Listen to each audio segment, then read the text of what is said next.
అందరి నమస్కారం. ఈరోజు 42 డివిజన్ 96 బూత్లో మన ఖలీల్ భాయ్ మన అధ్యక్షుడు ఖలీల్ భాయ్ తోడు తిరిగాము.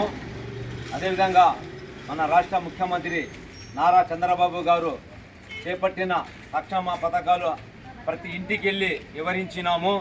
అదేవిధంగా మన పొంగూరు నారాయణ సార్ గారు ప్రతి గడపకు పోయి మనం చేస్తున్న అభివృద్ధి తెలపండి అని మమ్మల్ని సూచించిన తర్వాత మనం ప్రతి ఇంటికి వెళ్ళాము.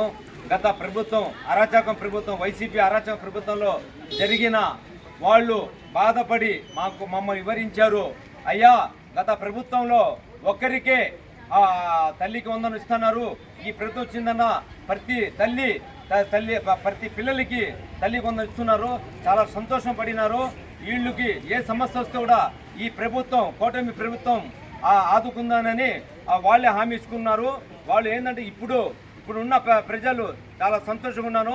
ప్రతి గడపకి వెళ్ళి మీ సమస్యలు మేము తెలుసుకుంటాం. అదే చిన్న సమస్యలు ఉంటే అది కూడా మన ఖలీల్ భాయ్ మన అధ్యక్షుడు కూడా దాన్ని పరిష్కారం ఇచ్చాడు. అందరూ మన మంత్రివర్యులు డాక్టర్ పొంగూరు నారాయణ సారికి ధన్యవాదాలు తెలిపినారు. మేము కూడా ధన్యవాదాలు తెలుపుతున్నాము. నా పేరు షేక్ కాళేషా, టీడీపీ నాయకుడిని.